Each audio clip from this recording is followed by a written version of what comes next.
Jason Simon, you suck! You're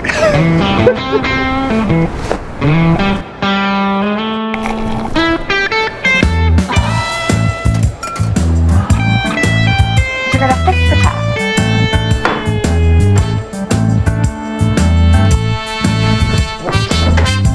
I'm fine. You okay? Just dandy.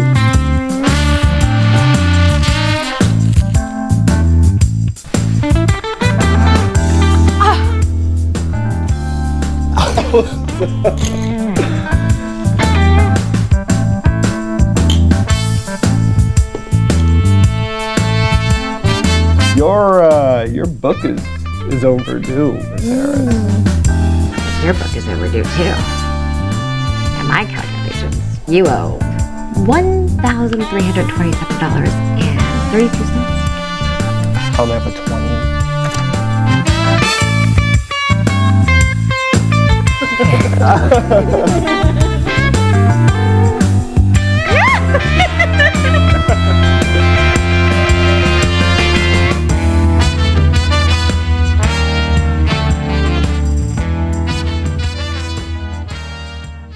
Hi, everyone. Thank you so much for joining us today. I'm here with Melissa Skirboll. She is a prolific actor, director, writer, and overall sweetheart. We love her here. She actually won our film festival a few years ago with your film Show Me Tango. Show and Tell Tango. Show and Tell Tango, sorry. And we welcome her back. She has 2 new films out to speak about with us today, and we're excited. So thank you. Big round Thank you. Ask you a sec. Yes. Yeah. So you're in New York, you're making things happen. Walk us through your day. Your creative process, how you get things on track.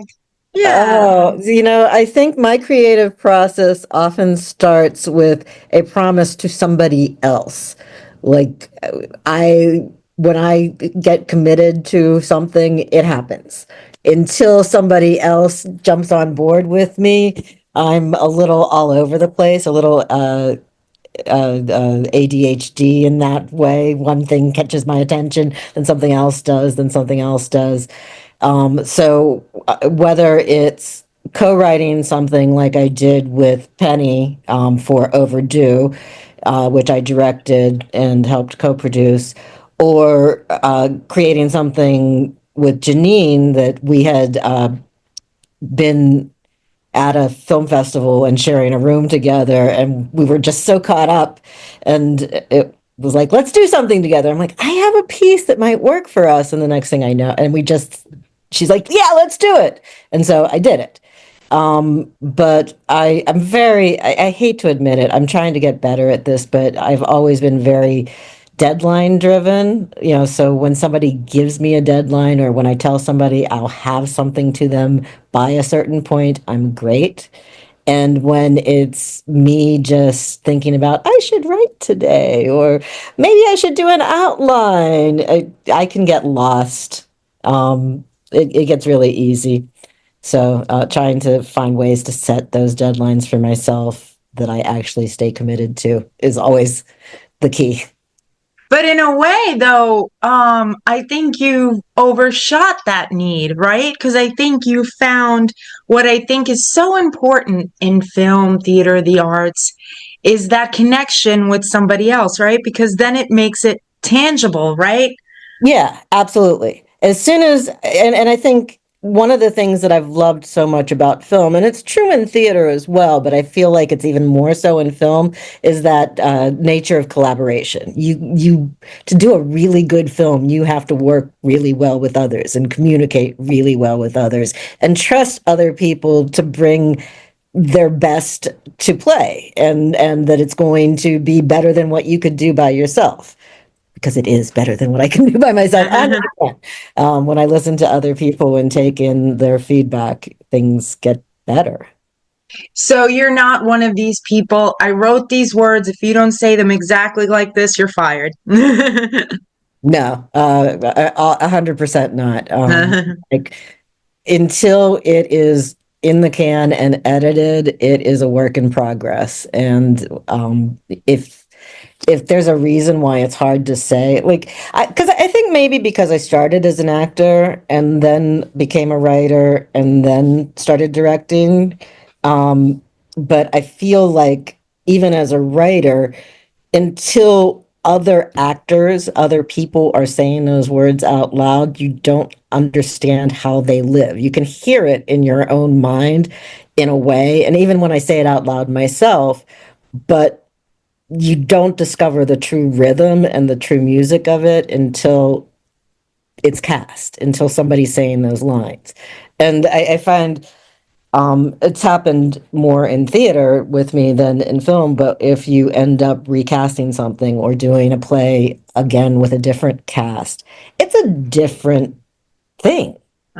Because each person that comes in collaborates and creates their own path forward through the plot, through the things that have to happen, and discovering what they're bringing to it and allowing them to give that life to it is where the magic starts to happen. And sometimes that means this line doesn't work. Do something better. I think some of the best things in my films are things that just happened on set that we weren't expecting. Wow. Wow. Do you want, like, yeah, you said a lot there. Like, yeah, I agree with you. Like, everybody that comes into anything, like, even an office situation, a different person enters the equation and the energy is instantly changed for better or worse. Yeah. But it's a different formula each Yeah. time. So, yeah, no, so that's great, that you shed light on something like that. But also what you just said there, I found interesting. Like, sometimes, like, I've heard it referred to as a happy accident happens on set. Do you want to give any example? Does something come to mind where that's happened in your career? Oh, I have so many examples. But with the two films that you recently saw that I submitted to Her Vision, in Overdue, there's a moment when the bear tap, she's a bartender, kind of explodes on her chest. That wasn't um, planned. Ah, It was a happy accident, but I liked it, and I liked the reaction and what happened between her and Brad when that happened. And there were more than one thing like that on that set, but it created a veracity, a reality that was nice. And then in Blood Is Thicker, the script for that, there are two, actually, three scenes that are not in the finished film. Um, One that we did film and I ended up cutting when I was editing it because I thought it was just repetitive. And then two that we were going to do later, that a flashback with the two sisters as children and a cutaway to the mother when she gets arrested. And so when we were filming, I asked Janine to just improv some stuff so that we could because we were supposed to cut away as she describes what happened with the mother. But I wanted to do it as one take so that we could just keep going into the conversation and have an in and an out. And so she improved, and that stuff in between about the bees and the just everything that happens with her and the police officer and the accident and everything. She just improved from what she knew of the script and wow. what the other scene was. And it was right, we filmed that right before the strike last year. And I had thought that I'd edit together some of the pieces that we did and use it to raise money to do the other two scenes that, because of needing other actors and a police car and a policeman and all of that stuff, would have been more expensive. Sure. But when I was playing with the footage, I'm like, I think I'm just going to take some of this and cut it together. And I think I want to stay with us because cutting away, there's so much going on between the two sisters that I think it's pretty powerful without those other two scenes. And that's where it ended up. But one of the reasons that it's cut the way it is because she was improvising. No two takes were the same in that little section.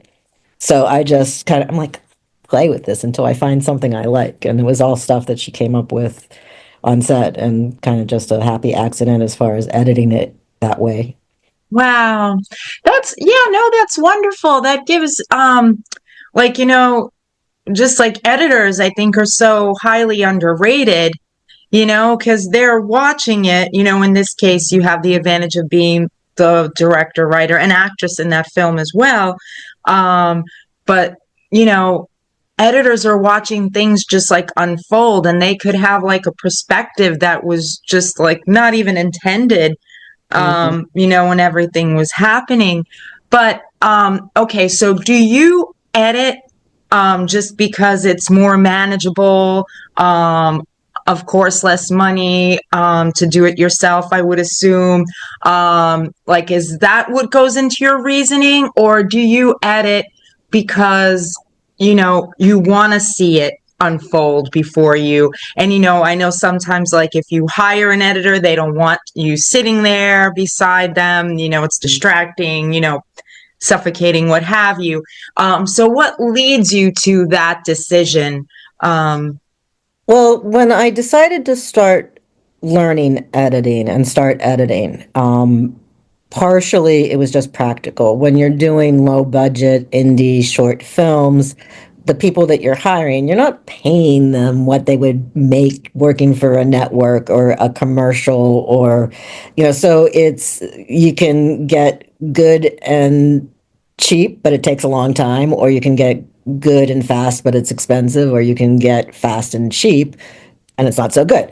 So, having a limited budget and being very impatient. I'm like, and I don't know if you have ever seen the short the first one that I edited was Greetings from Sarajevo, and went into it, like, I'd been taking some online editing classes, and working with Penny on that one. I'm like, let me just do this for free to see if I can do it. And if it doesn't work out, we'll hire somebody, and you won't blow your budget on me because I want to use this as a learning experience. It turned out good. We liked it, so we went with it. And the more that I did it, the more that I like it. I think that it's really valuable to have an outside editor, to have somebody else's eye, because I think the danger in writing and directing and editing something yourself is that you're trapped in what you think it's supposed to be, as opposed to what it actually is. And I think the big trick is to let go of, your original vision, and kind of just look and see, what did we actually get? And hopefully the director, in this case me, got the shots that you need to complete it. And that everything that you want to convey is there.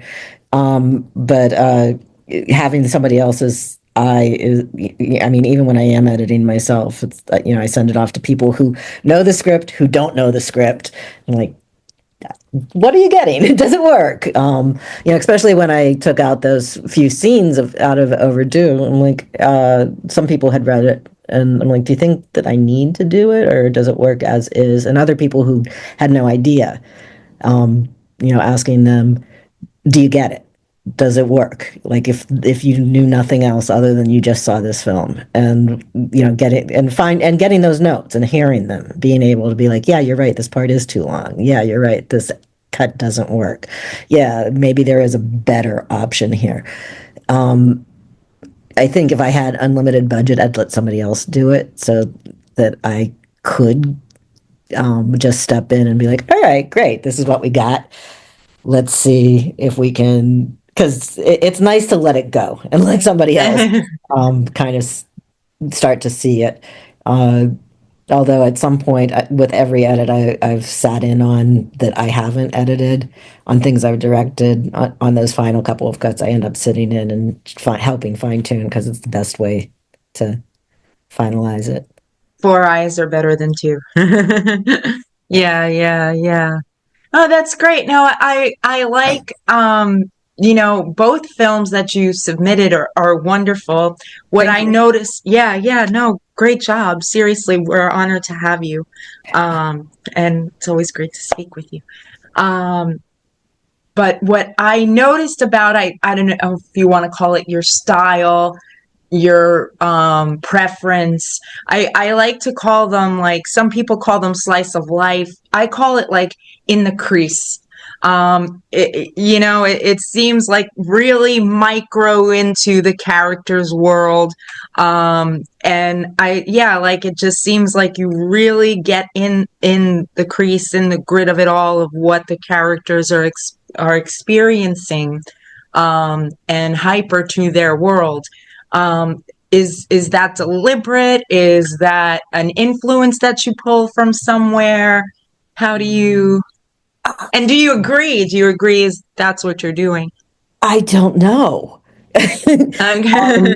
So, I mean, I think particularly on, these indie films, these aren't Marvel movies or something that has special effects or anything crazy. It's about the relationships. It's about the characters. It's about who and what they are and what they're going through. And so, and I started as an actor, so chances are I'm focusing in on that, because if the acting is good and the sound is good, those two things seem to be, I think, are the most important. Obviously cinematography and camera work is important as well, but if you can't hear it and the acting is wooden, you get nothing. But I think it's, you focus on the strengths that you have, and that I know, when I cast these, it's looking at the people that bring it to life except when I put myself in, and then who knows what I'm doing. But it's you want people that are bringing reality and then pushing into that reality. I It's interesting when you talk about style, because I feel like I've done some comedies, I've done these smaller two character kind of studies, I've done some drama and what is the word that I'm looking for? Not quite action, thriller kind of thing. I don't know that there's one genre that I'm really attracted to more than others, but I feel like I do. I know this is something that was true, has been true in my theater directing. One of the producers that I've worked with frequently was like, "You're the queen of movement." Like, you take something where it's two people sitting and talking, and you create a world that becomes visually interesting. Because I get bored when people are just sitting there talking. It's like, come on, do something. All right, Melissa. Yeah, pretty much. And I think even in these two films, there's more movement than you might expect, because, the one, Overdue, that's two people sitting at a bar talking, except it's not. They're moving all over the place, and there's a dance to it. And with the two sisters in Blood Is Thicker, there's a bit of, not as much movement, but there's still kind of that given, that pull and push as people come closer and move away. But I don't know if I answered your question at all. No, you did. You did. But I just went off on another tangent altogether. It's studying the characters. I guess, like, my question really is, like, you get deep within these characters' worlds, and I appreciate that. And like I said, I was just wondering if that's, like, super purposeful, like if that's like, this is what I'm going for, or if it's just, because I think it's so interesting, like, how people write and take something, because I mean, all art, I would think, is, we're pulling stuff out of the ether, right? Just getting something and putting it on a page, putting it on set, it's on stage, what have you. It's something, something wasn't there 2 minutes ago and now it is. And I always just find that fascinating, and, and how it comes to be, and if it's deliberate, like, is the first thought, like, we have to do it this way?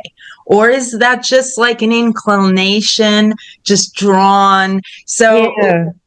I don't know that I ever start thinking I have to do anything any specific way.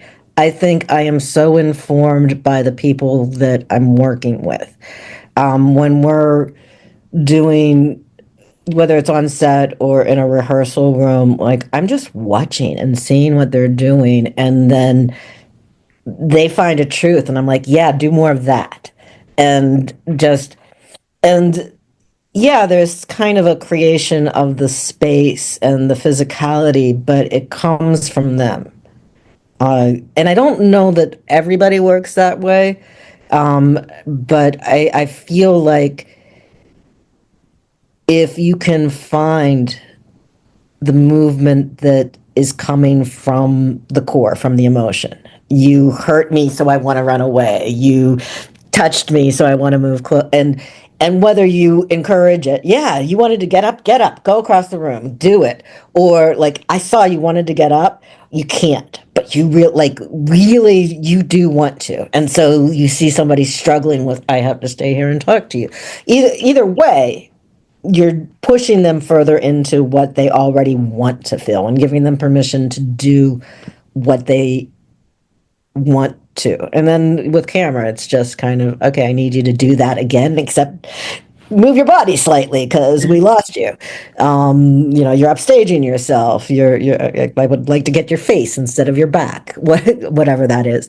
But yeah, and I think this goes back to what I was saying in an earlier answer, but also back to theater. I remember one of the earlier things that I directed on stage, and we had started rehearsals, and there was two people having, I don't remember, but there was a certain set of blocking that I was giving them because of what I was seeing.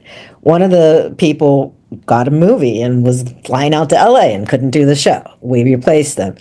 New actor, watching the two of them, I gave him the blocking that the other actor had been using, but watching him, I'm like, you don't need to do that. Why don't you, like, that? It doesn't work anymore because what you're bringing doesn't work anymore. So it's like let's find what works and what, and I think that's part of the reason with each, as I try different genres and different themes, and that it's like, what is there? What serves the story the best? What serves the situation the best? And then the style comes out of that, as opposed to me going, oh, I want to make this very noir-like. It's like, no, it is what it is. But yeah. No. Again, I just this is why I'm always just so fascinated, because, like we were saying, right? Like the formula changes. It goes back to, like, it really enforces that we all bring something different energetically, spiritually, I guess, right? Because this is just the skin suit walking around, I guess you could call it the meat suit, what have you. yeah. So it really just reinforces the uniqueness and specialness of each individual. So it's just, no, I just think it's beautiful. And, Well, I think that having restrictions in a way, whether it's budget or set or you have to work with these actors. Like I've been teaching at New York Film Academy, and with the later semesters, their final projects we film and I direct. And these lovely. actors bring these things. It's not like I'm sitting in a casting session going, which actor is the best? It's like I have to do a really nice job with you guys. And I've been asked to come in and direct things that are already cast in the past. And so you come in and you kind of look, and it's like, oh, if I had all the money in the world and I could cast anybody, then I would do this magnificent thing. But I don't have that much money, and the set is we got to work with these blocks, and we don't have a backstage, and and you kind of, all right, how do I best tell the story in this space with these people? And it changes. You brought up something really interesting, and I think actors listening to this would really want to know this. Um, when you have casted projects, what do you look for? Is it like a combination of, oh, yeah, they're really bringing something that I didn't even intended when I wrote this? Or, is it like a coupling of, okay, they were really decent and they seem really friendly, really like they're not gonna, I know they're gonna show up on time, and like what is it? Because I think it again there too. I think there's like I think it, for me, it, I love working with people I know and my friends and people that I know are going to show up on time and give 120%. That's always a given. But just because I know you, I'm friends with you, and you could do the role doesn't mean you're going to get it. And Janine, who was in both of these shorts, knows that we did not, Penny and I, when we started casting, thought she was too young, thought she was too pretty, thought she was not right for this role. But look, no, she's a great actor. And we're like, yeah. And even after her initial audition, I wasn't really sure. Being a woman of a certain age and having been directing in New York for, I don't know, 15 years or something, I know a lot of good actors. I had probably eight actresses at the callback, way too many, but I couldn't decide, that all could have played this role beautifully. They all brought something different. It would have been different with each one of them. And at that callback, I had the women and probably an equal number of young men. And I said, plan on being here for probably an hour. I want to see everybody read with at least two other people, 3 or 4, if you can stay that long. And just with the combinations that seemed to Penny and I as we were, and Megan, who was our assistant line producer, just what we thought from our initial auditions were going to be the right combinations. And when Janine and Howard read together, all of our expectations went, because they had a chemistry that didn't show up with any other combination. And I had gone into that callback with 2 favorites that were not the people we cast. That I'm like, these people are amazing and I want to work with them. And they were great. And until we saw this particular combination, there is something about chemistry and how what two people bring out of each other, what that does, which is why they have chemistry reads. It's like, what is it that we're going to actually see when these 2 people are together? Every one of those people that was at that callback could have done a great job. They were all fabulous actors. And I hated turning, like, I wish I had 16 roles so that everybody. Yeah. And there are people that are always on my list when I'm auditioning, like, please come in. But I've seen it with theater things that I've directed, where I've called in some people that I've worked with in the past that like, if I didn't audition, I just would have been like, oh, I don't have time for auditions. Do you want to do this? I know you can do it. I know you're right for it. And then I get to that kind of chemistry callback and I'm like, I love you, but these 2 together are just different. So kind of looking for people who can tell the truth. I think it's all about truth. And yes, surprise me, show me something in the material that I didn't necessarily know was in the material. And then just something about the way they interact, whether it's as sisters, as lovers, as ex-lovers, as partners in a bank robbery, that just, you go, oh yeah, I want to see what happens with these people. Yeah.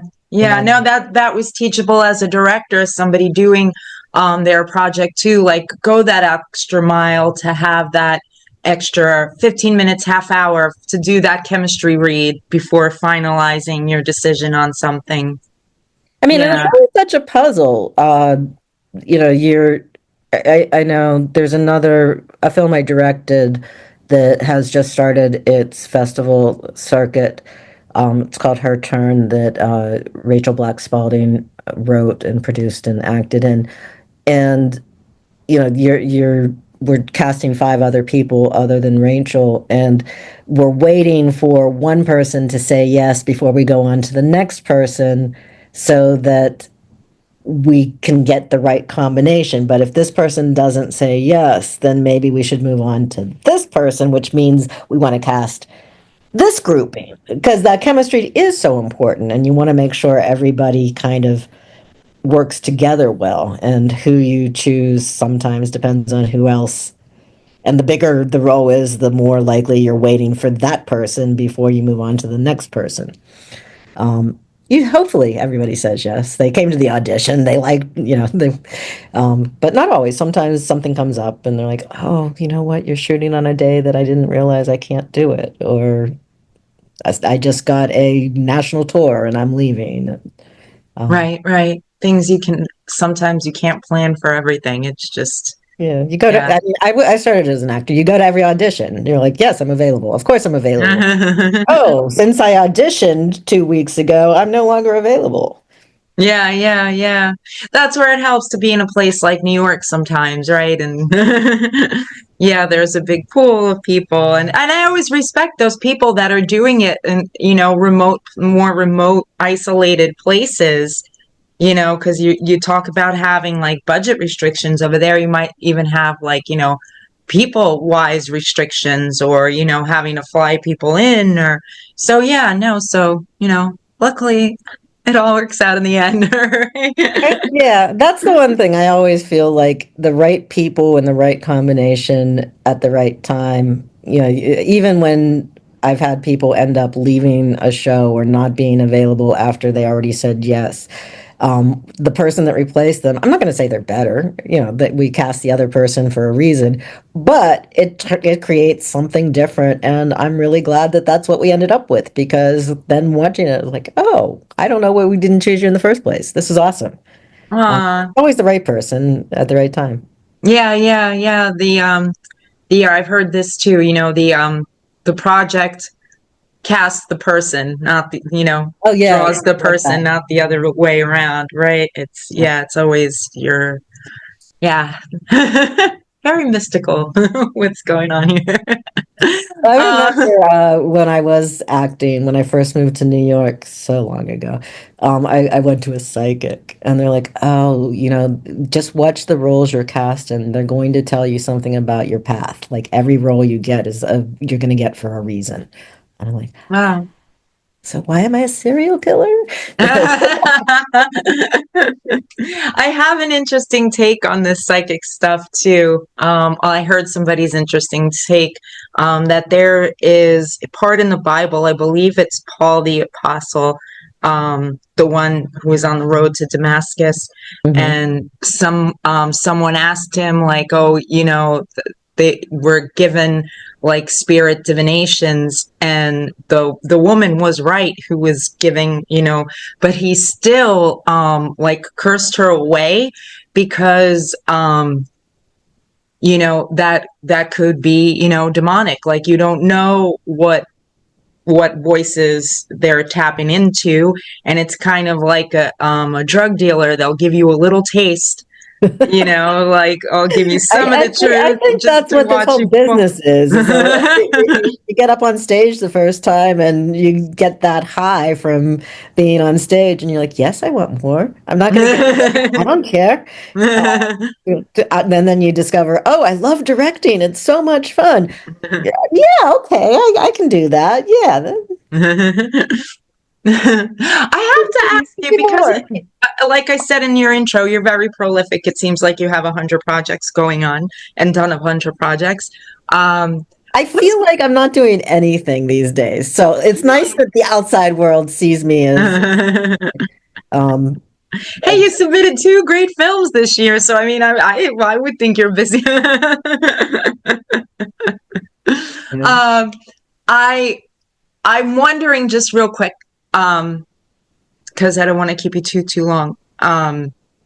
What's been your favorite project so far, for whatever reason? Oh I know, man. right? Hard question. I don't know that I can, like, each one is special in a different way. Show and Tell Tango, because it was my first. Schwartzy, My Dinner with Schwartzy, which I don't know if you ever saw, was Yes. the biggest one that I've done so far. And, it had 12 speaking roles and extras and rabbits and a band and a dancer. And like, it was amazing. It was kind of just a magical thing. And then Overdue, every time I see it at the end, I cry, even though I co-wrote it based on Penny's play. I've worked frequently with Penny Jackson. She's one of my favorite collaborators, sometimes directing her stuff and sometimes co-writing and directing with her. But the play was beautiful, and we turned it into something that, and Janine and Howard, just the two of them together, that moment when he says, "You're beautiful. Can I?" Yeah, I'm like, and just like their chemistry always. And uh I'm quite fond of Blood Is Thicker, because it was pulled off with like nothing, because I was able to get people involved who wanted to make something, and it turned out better than it should have by any means. It was one very long day in my very small apartment with a very small crew. And they're magical, the people that came in to help me do it. I think it's those times on set that you're with this group of other people, whether it's small like Blood Is Thicker. I think we had 7 people in my apartment, which is probably too many for my apartment and all of the film equipment. Um, and or My Dinner with Schwartzy, where we had, I don't know, 40 people on set at a time. It's like everybody's there for the same reason and trying to do the same thing and has the same goal, and that energy of everybody doing what they're supposed to do in order to make this thing happen is amazing. And then afterwards, when you see people like it, and it touches people, and people come up to you and they're like, "Oh, my mother has dementia," or, "Oh, I lost my job and my husband, and what she was going through, like, it's so nice that there's hope," or whatever it is, that it actually connects with somebody in a way that you might not have even intended, but they find their truth in the story. And I think that's why we're storytellers. Beautiful. Oh. Yeah. Very good. I guess just really quickly, do you want to tell us what you have next? I have a play that I wrote and am directing. It's a one act that is going up in the Chain Theater Winter One Act Festival. We perform on February 15th at 2 p.m., February 16th at 5 p.m., and February 25th at 8 p.m. And we just started rehearsals. It's going to be great, I think.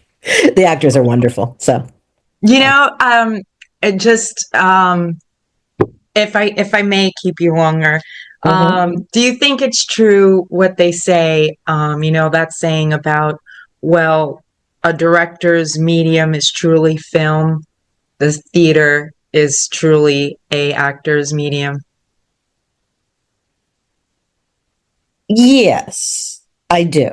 I think one of the reasons that when I finally got around to working in film, that I fell in love with it so hard, is that at the end of the day, I know one of my strengths is making everybody feel like part of that collaboration that I've mentioned already, that what they're bringing is important. And when you're doing film, you can do a bunch of takes. And if the actor says, "Can I try this?" You go, "Yeah, try it." Especially now that we're working digitally mostly. If you're working on actual film, you might not have quite as many free takes.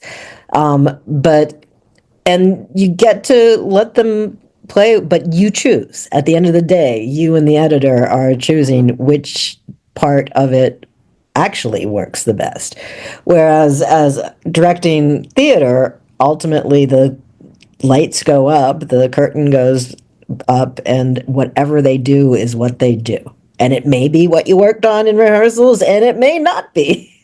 So, and sometimes you're like, I mean, even as an actor, when I was working on stage, and I think this is part of when I started to realize I should start directing, was if you are working with a director and you're sitting in rehearsals watching them direct the rest of the cast, and you don't think they're doing a good job, it's hard to trust that they're directing you well. And as an actor, you want to be directed. You want outside eyes to tell you if you're being effective at what you're doing.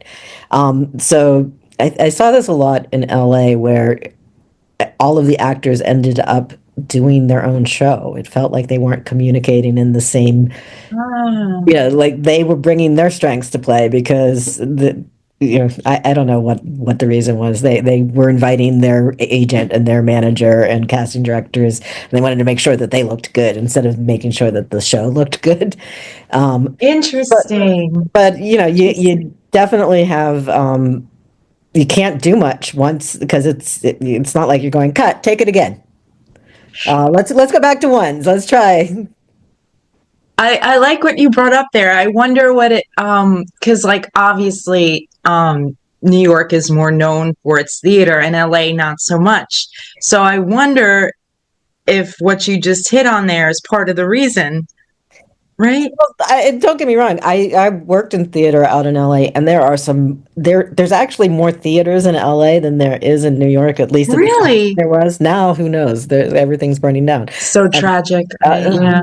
But and there were some wonderful theater that I saw out there. But there definitely were like showcase type of things when it's like everybody's doing a different genre or a different something's off. And I do think it was because at the end of the day the director wasn't able to pull them together and get them all on the same page and trusting that page was the right page. So it turned into the me show instead of the we show. Yeah, and so things would start to be like, look, I've invited people here. The agent that I'm trying to sign with is here. Let me just show them the best part of me, and trusting themselves. And sometimes that works and sometimes it doesn't. But even like they say, it's actually the playwrights. Playwrights own their plays. They own their words. You can't change it without their permission. A screenplay writer, everything changes. Whoever buys it and is producing it, they can bring in other writers on set. The director can change things. The editor is going to cut stuff out that doesn't flow right. Change the order of things in post, anything goes. But in theater, it's the playwright's words, and they're not supposed to change. But if an actor goes up, and all of a sudden the cast is improvising, trying to get back to the right lines, that's the show you got tonight. Yeah. I don't know what happened. I just completely you dropped something, and now we have to deal with the spilled Kool-Aid on the stage or something. Yeah. Just becomes what it. Yeah.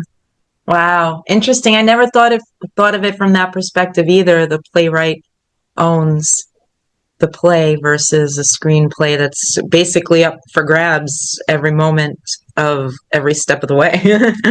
Yeah. They say the screenplay is a blueprint. Yeah. I wonder, just because you're, like I said, you're so busy and you're working, all the time, it seems. Have you, just to play to, because this film festival is about equality, so we want to support women, obviously, but I think you have to have integration, right? No film is just, made by one person. So it's really learning to work together. Have you ever gotten stepped on because of your gender, number one, and number two, if so, how have you dealt with it? And part three of this question, do you feel that's dissipating since you have been at it for 15 years? All right. Part one. Have I ever? I don't believe so. I tend to have blinders on when I'm working. I'm very focused. I don't let things kind of take me off track. So people may have attempted to, and I just didn't notice. Mhm. I got things to do. I know that there was, Penny tells this story on one of our shoots. The producer started to tell the actors or the DP or somebody to do something, and my AD stepped up and was like, "There's only one director on this set. She's busy, but if you want to talk to her about that, you can." So, having people that have your back is always a good thing. Yes, indeed. But I think because, particularly in film, it took me a long time to start doing film, mainly because I didn't know that I knew enough. I didn't go to film school. I don't know lenses and cameras and so when I started, I realized that what I did know was storytelling and what sounds good and looks good and what appeals to me as a viewer. And that because of that collaboration, you're surrounding yourself with people. I trust my DP knows more about the shots and the lenses and the cameras so that they can take what I'm telling them from my shot list and from our discussions and show me something that looks like what I want to see. I trust that my sound person is going to capture the sound the best way possible, and that my composer knows how to take whatever garbage. And I got to shout out Louis Robert King, who was the composer on Blood Is Thicker and Her Turn and Overdue and Greetings from Sarajevo, for taking the stuff that comes out of my mouth when I'm describing what I'm thinking about and looking at the film and coming up with a score that really magically makes it better. It's an art, right? But when because I'm looking to learn every time I'm on set, I think I'm not closed off to people giving me the better idea. So nothing ever feels like I'm being pushed around, or if the male DP says you should try this, and I'm like, all right, show me, and I'm like, yeah, you're right, let's try it, or not what I was looking for, and we go back and forth, and it works. But I think that if I was defensive about it, I would feel more pushed around because, like, I have to know what I'm doing. Obviously, I know what I'm doing a little bit, but I know. I was gonna say, I mean, I could talk to you for a while. This will be like our Joe Rogan episode, 3 hours long. Um, but you touched on so much there. I think it's such a testament to your talent and your determination. You didn't go to film school. That's shocking to me. Here you are. You just told us you're teaching at a film school, right? So, I mean, brava. That's such a heroine's journey. um, so yeah, But I'm not teaching cameras. They're cinematography. But still, yeah. But still, because you have people that'll argue that they could look up YouTube videos for that, right? Like that's another thing that always fascinates me, like what is teachable, and how we learn it. So yeah, so no, I just applaud you for that. I think that's tremendous. You had me fooled. I would have thought you went to film school. Um, yeah, no. So I mean, I think that's great. And you do your shot lists, so I mean, that's basically, that's the core of it, right?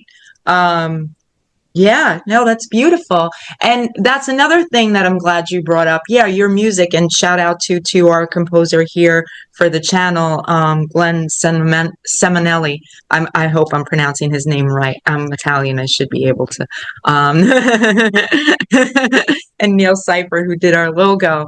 But yeah, our composer too here is just phenomenal. I mean, that's another whole set of this. Like, yeah, like how do you react like when you tell him this is your vision for it and he comes back with that score? That's just tremendous. What's your reaction to that, and like how does that illuminate things for you? I again just very curious.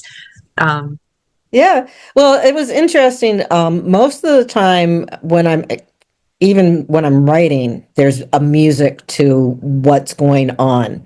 When I edited Overdue, I used a lot of 50s big band swing kind of jazz, Frank Sinatra, Ella, those kind of things as temp music to give it a tempo and a feel. And I knew that that was the feeling that I wanted when I gave it to him. And we talked about that, kind of the old school New York bar where on the jukebox it's Perry Como and all of those people. Um, but with Blood Is Thicker, I edited it and I gave it to him. I'm like, I don't know what I want. I'm like, I do not hear this one. I just like I don't know if I'm too close to it. And Lou watched it and was like, yeah, he's like, you don't need a lot. The music is in the dialogue. And he said something like I want to say he said Philip Glass like. I might be wrong about that, but very sparse piano. And when he came back, I'm like, yeah, that's what it needs. That, and we found those moments where we needed it to, and most of it, I think it's a master of restraint. mm, It's not overscored. The score doesn't lead the emotion. And then what he did with Her Turn and with Greetings from Sarajevo, completely different. So it's amazing when you find somebody that's easy to collaborate with, that kind of gets it and is able to not just show off their own work, but enhance the overall thing. I think that's what it comes down to. It's like everybody, again, I've said this in one way or another before in our earlier part of the interview. It's everybody coming together to make this thing the best thing that it can be. yeah, how did you find this composer? Lou through HVIFF. He is a member of New York Women in Film and TV. They do have male members. And I was at a mixer, and he was one of the people I talked to. I took his card, became friends with him on Facebook, and when we were looking for a composer for Greetings for Sarajevo, brought him up. Penny had met him by that point, I think, maybe not. I'm not sure. And he has worked film, TV, with bands, I mean, his work is amazing. The fact that he's willing to work on, I think he did something like 8 shorts last year, and that's outside of all of his professional work. He's Wow. talk about prolific Yeah, yeah, and yeah. kind of a genius. Wow. Listening. Yeah, yeah. Um, but yeah, and just finding that team, the people that make it fun to go to work. I'm also surprised. I didn't realize this about you. I thought you were a native New Yorker. Is Yeah. that where are you from originally? Originally from Pennsylvania. Okay. I've been here now longer than I've ever been anywhere. But I was here for 10 years, moved out to LA for something like 7, and I've been back uh 12, 14, something, I don't know. So whatever it is total is way beyond the 18 years I lived at home. Okay. So your journey was Pennsylvania, New York, LA, and back to New York. Is that right? Pennsylvania, Boston. I went to college in Boston and lived there for a while after college before New York, then New York, LA, New York.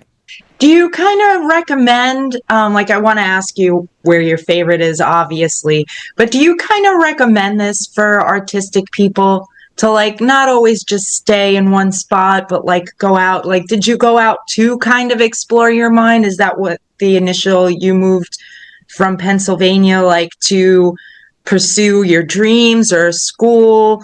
And was it just like kind of like, let me see the world type thing? Um, I grew up in a small town, and all I knew from growing up in a small town is I didn't want to be in a small town. uh, And I nowadays when people apply to colleges, I think it's all centralized, and you can apply to 10 universities with one application or 20 universities with one application.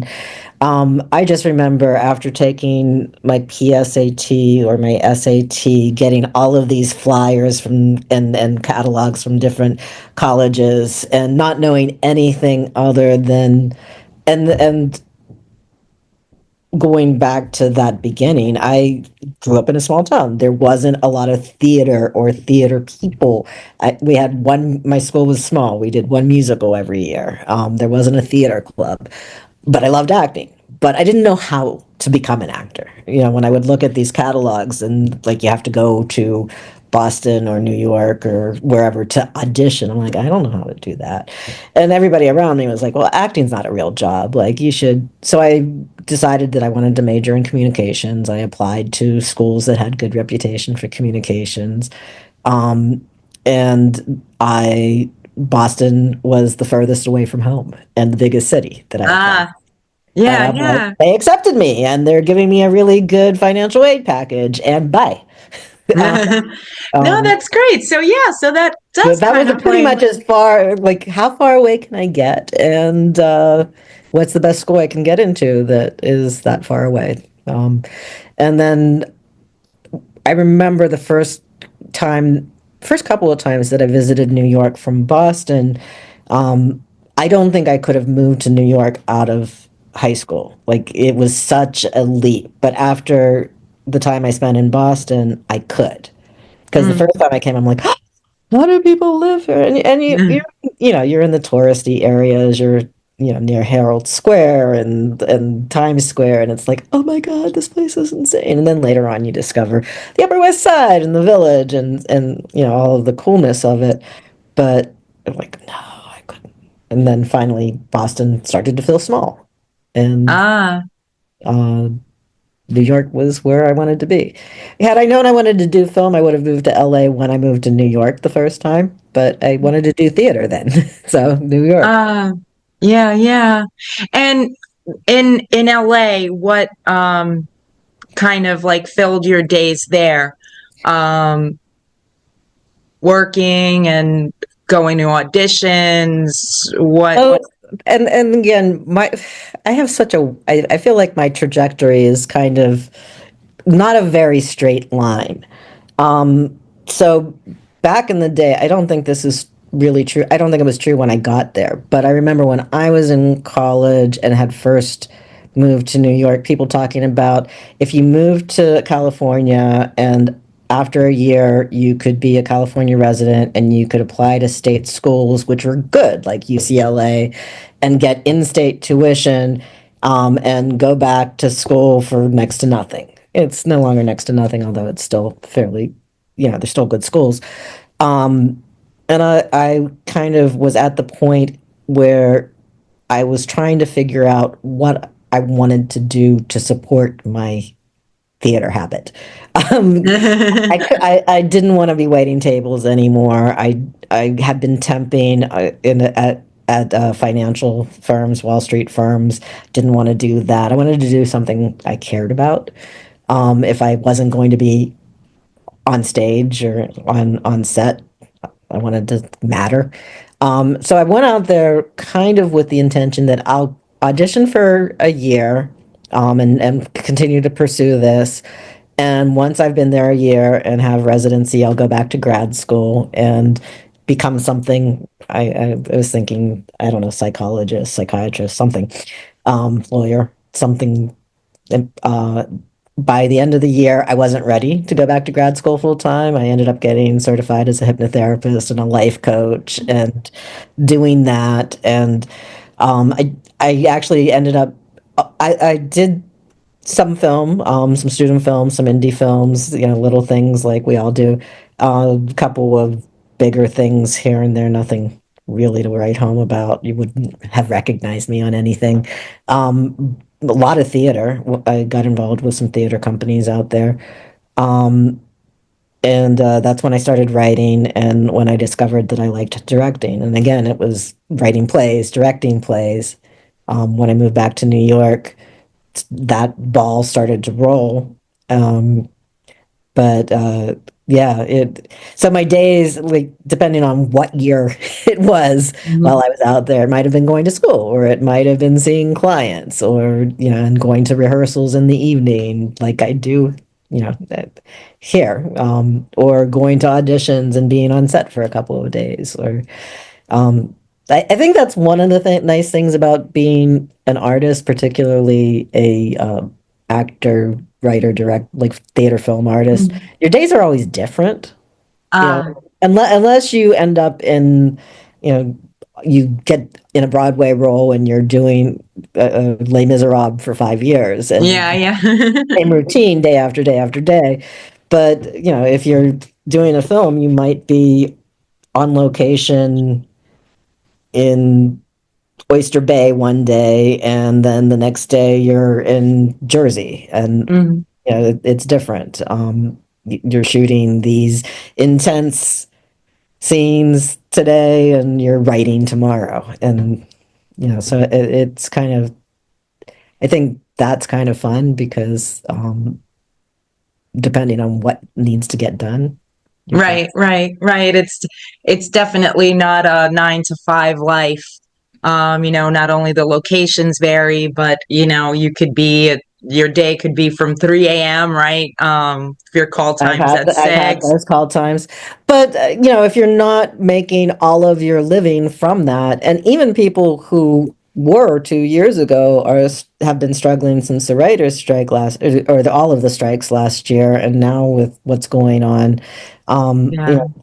So find what are you doing as a day job? What are you doing to pay the bills in between gigs? And particularly when you're doing like indie stuff where you're self-producing and you're trying to make it happen with whether you do a GoFundMe or Indiegogo or Seed and Spark, or whether it's just coming out of your pockets, like that is not something that you're surviving on. So day is I am teaching, I am doing an interview, I am writing, I am. Yeah.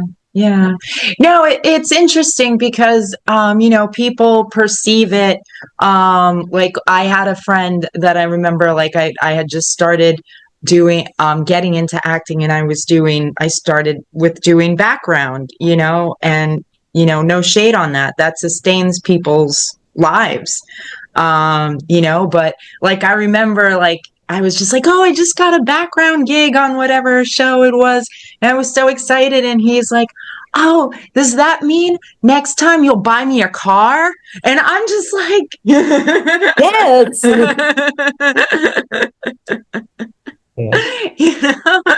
Like he's like thinking like Entourage, like kind of money, like, So people have like no idea, and they'll see it go like, oh, it's like a GoFundMe, and it's like, yeah, you're helping artists put something into the world, like unless you're like the Angelina Jolies of this world, artists aren't getting, all this stuff thrown at them, so it's so important to have, you have to have a love of, I believe, of not knowing your schedule every day. There's some people we're all just wired different, I guess, that need that, and some people that would seem like a prison to, like, all right, this is my hour in the yard. Now I, Yeah, and it's a fine line because ultimately, unless you have a trust fund or you marry a rich person or you win the lottery, you have to earn money. And sometimes you can do it from the art that you love, and sometimes you're finding other ways to Like that's why I always call it, like when you mentioned it being a drug, Yeah. I have to support my habit, Yeah. because I can't not do it. Yeah. So what is going to pay the bills and give me the freedom to do the work I love? And Yeah. hopefully that the balance maintains. Yeah. Yeah. Yeah. Beautiful. I think that was so inspiring. Maybe this is a good place to. All right. Well, it's always a pleasure to chat with you. My pleasure. Yes. No, you're always so enlightening and just like I said, very prolific and great work. You've submitted 2 films, Blood is Thicker and Overdue. You can put this in, as prolific as I seem to be, I am looking for work. If anybody wants to hire a director or an editor or a writer or even an actor, get in touch. Beautiful. Yes. Yeah, that's another thing too. Like, yeah, that I think we all get into those boxes of like, oh, I could never approach, or, the gatekeepers are out. And I think, like, in so many ways, this whole game has changed, and I think ultimately, like, I heard, like, this is an extreme example perhaps, but I heard that's how like Lady Gaga got signed, that she got in front of, the A&R person, whoever it was, and was just like, look, I want to be different this way and that way and that, and she wasn't, where she was at all, just starting out. So it's just like, just presenting yourself like, like sometimes I've run across directors that are always just like, oh, I only take admissions through, my casting director. And I always think they're like, oh, well, you're just so prickly. I don't think I'd want to work with you anyway. You know what I mean? Like, Well, I will say, so having auditioned people both for theater and film, I show this to most of the classes that I teach at New York Film Academy are for actors, acting for film, things like that. But even with like non-equity theater showcases, the number of submissions that I get is overwhelming. When I'm doing like a SAG short or an equity showcase, and these are just self-submissions. And I can imagine if I was doing something that paid the way that, like a network gig or a movie that has a $10 million budget, so everybody's getting paid and it's a 30 or 40-day shoot or something, you'd get thousands and thousands and thousands. And going through, like, I'm always looking for a way to rule people out. Like, I don't have time to audition everybody. So whether it's type or what they're real, or like, how do I hone in? And I can imagine when if I'm getting 500 submissions for a role for a 1-day shoot, that pays $150, they're getting 150,000. Like it's a lot. Yeah, no, I get it. But you know what I'm saying too. It's just like a personality thing sometimes, that you get that. I don't know. I've seen like some people that are like huge, not to name names or whatever. And they sometimes seem more humble and, unless they're really good actors, then, like somebody that is doing something like small, like putting on airs is like what I meant. Like I've seen, you know what I'm saying? And then you have people, that you're just like, wow, and you were so nice. I met Adam Sandler once, and I did. Oh my goodness, teddy bear. Teddy bear, gorgeous, gorgeous human being. I am so happy for all his success and I wish him more. I met him because my dad was in the hospital and like touch and go, like we didn't know if he was going to make it. And his aunt or one of his relatives was in the same hospital. And I didn't ask him, for anything, but, like, in just like saying like, oh my goodness, it's you, like that type of thing. He was just like, your dad's going to be all right. Like he stopped like all of his concern. He was there with his family. I mean, like, he stopped in his tracks what he was doing to come over and console me and my mom. So like, that's just one example that that I've had like that. So, I mean, like, I don't know. For me, I just, I understand everybody's busy, but like, it's like, it was just like, wow, you see the difference in people and how they approach things and what they're given. So sometimes I believe, the people that have the most are like grateful the most too. It doesn't have to be that they're these, shot off shotguns, look at me and don't talk to me. Talk to me. I wish some of the billionaires that seem to be taking control of everything were more of those teddy bears instead of. Yeah. It's going to be an interesting couple of years. Yeah. But all right, my friend, I thank you again for your time and for your lovely submissions to the festival. Thank you. And hopefully one of these days we'll see each other in person. Yes. Wouldn't that be lovely? That would be Yes. But thank you again. Yes, thank you, love. Sword fight, king of the hill. Fireflies and jars divine, wonder bars and dungaree. Clumsy fingers chase the tadpoles in the muddy pond.